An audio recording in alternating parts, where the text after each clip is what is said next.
Hi, I'm Hazel, and today I'm going to walk you through exactly how to get your very own Sun Darter Hatchling pet in WoW.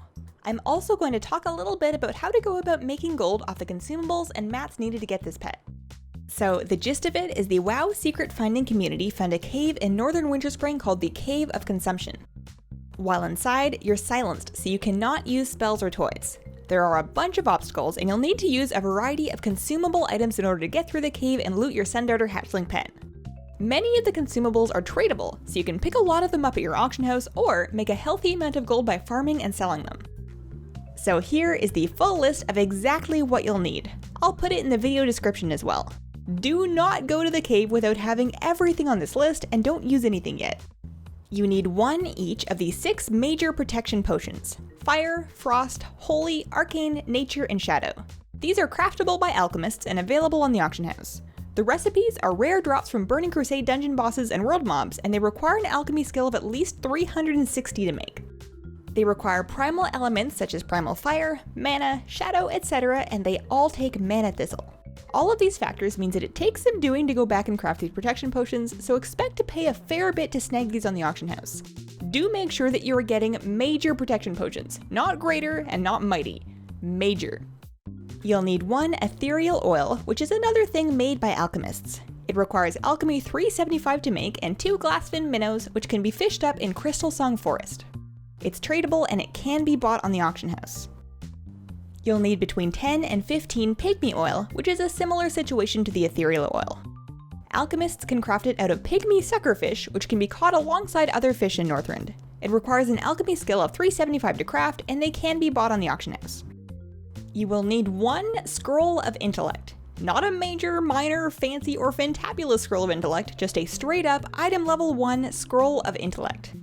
These can be crafted at inscription level 1 with a single Moonglow ink, or bought on the auction house. Because of the low barrier to entry of crafting these, this shouldn't be too expensive to buy. You'll need one stack of Noggenfogger. This one's easy. Just head to Gadgetthin in Tanaris and buy it off of Sparkle here. You'll need one Dire Brew, which you get in the Grim Guzzler of Blackrock Depths. Keep talking to the Dark Iron Brewer NPC near Spazring until he passes out and drops his tankard. Loot that to collect your Dire Brew. You will need one Gordok Ogre suit. This one is also buyable, but the prices are quite high and it's easy to go get yourself. Go to the northern entrance of the Dire Maul dungeon in Fairlass and run along until you get to the room with Slipkick. Loot the basket of Ogre Tannin on the balcony upstairs. Then, drop back down and trade it with the Goblin NPC for a Gordok Ogre suit. If you can't find the Goblin, enable Track Trivial Quests in your tracking menu. For the only non-consumable on the list, you will need a Perky Pug Battle Pet. The Perky Pug is rewarded from the Looking for Multitudes achievement. If you don't have that achievement yet, you'll need to queue for random dungeons until you've grouped with enough random players. To go with your pug, you'll need a little princess costume. This can be bought from the pet vendor in Dalaran or the Draenor Garrison for one single pet charm. Or, if you've never heard of a pet charm in your life, you can buy the costume on the auction house. You will need Scotty's Lucky Coin. Prepare yourself, because this is the worst part of the whole thing. The coin drops off of a rare imp named Scotty in the Toonlong Steppes of Pandaria. His home is tucked away in a hidden alcove to the left side of the Mandate House that's located at 2147. Scotty's got a 7-minute respawn timer, and the coin goes to 1 person per kill. At this time, there's no point in grouping up or trying to multi-tag. It's always going to be 1 coin per Scotty. I dearly hope that they change that in a hotfix. I was delighted to find a very civilized, player-regulated line in front of Scotty's spawn point, with everyone waiting for their turn to kill him and get their coin. Should you show up and find such a wonderful display of player civility, I recommend respecting the line and waiting your turn. It's both more polite and less frustrating than playing the tag war game. You'll need one Winterfall Firewater. This is a pretty common drop off of the Winterfall Firbolg found in Winterspring. Since the cave itself is in Winterspring, I picked this one up last on my way in. You only need one, so you should be able to find it quickly. These are also tradable and can be bought on the auction house. Last, you'll need a special consumable called a Waterstone. You'll get this one in the cave while you're completing the puzzles, so don't buy it. You're good to go. Once you have triple checked that you have everything on this list, it's time to head to the cave. Fly to the very, very northern tip of Winterspring up here. Follow these instructions very carefully and do not click off any buffs until I tell you to. If you get teleported out, you'll keep the buffs and you'll need them to get back to where you were. First, walk in until you arrive at a firewall. Use your fire protection potion and walk through it. Next, you need to use the other 5 protection potions. There's a 1-minute cooldown, so you'll be sitting here for a little bit. They've got a 17-minute duration, so it's no issue getting them all up. Once you have all 6 buffs, you can safely walk through the green fell wall. Next, you should see a Diligent Watcher Gargoyle. Use your Noggenfogger until you turn into a skeleton and walk past him. Now, the path forks. Go to the wall of vines on the right. Use your Scotty's coin to turn into an imp and pass through. In the pool, you'll see little blue water stones. Loot one and then go back to the fork. Use that water stone you just picked up and pass through the blue wall. Next, you should see a Stone Watcher. Use your Dire Brew and become a Dark Iron Dwarf to get past him safely. Now, you come to a ramp leading up and a slope leading down. Be careful in this area. If you jump off and fall, you'll be teleported out and need to run back. That's no issue as long as you still have all of your buffs, but you can avoid it by keeping your feet on the ground. Head up the ramp and go to the purple barrier on the right. Use your Ethereal Oil to get through it. Then, use the Gordok Ogre suit and Winterfall Firewater. Click the stone, place your arm in the hole, and you will get a sign of the second debuff. Now, back up and go to the gate on the left. Spam drink the Pygmy Oil until you turn into a pygmy, and then you can get through. You should see a Wisdom Cube up ahead. Summon your Perky Pug, target it, and use the Princess costume. Then, talk to the cube and place arm beneath cube. You should get the sign of the first debuff. With both sign debuffs on you, you can now carefully walk down the ramp and down the slope below.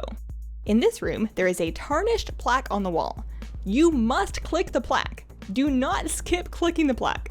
After you read the plaque, right-click off your Winterfall Firewater buff and then use the Scroll of Intellect. Be careful not to jump into the water. Just walk down into the pool and go loot the oddly colored egg. Congratulations on your awesome new pet! The Sun Darter Hatchling has average health, low speed, and pretty good attack. Its first slot can be set to Blink Strike or Sleeping Gas. The second slot can be Ethereal or Ancient Blessing, while the third slot can be Consume Magic or Sunlight. That moveset is jam-packed with good stuff, and to top it all off, the Sun Darter Hatchling is bizarrely enough a critter. That means that you can use it on your family familiar teams for mousing around, and it's immune to getting stunned with the critter racial. It's also just a really beautiful pet that's worth getting just for looks. So what if you have the pet and now you want to make back some of that gold that you spent on potions and oils? Or maybe you couldn't care less about the pet, but you're all about getting some profit in on this whole shebang. Lucky for you, there are a bunch of options and ways that you can farm the relevant mats and consumables to sell on the auction house. If you have an herbalist, consider farming Mana Thistle. It's a key ingredient in all of the major protection pots, and it's rare enough to find that the prices are sky high right now. The most frustration-free place to farm Mana Thistle in peace is inside the Serpentine Caverns raid. Use some Bear Tartar to move quickly through the raid and kill the Underbog Colossus trash mobs.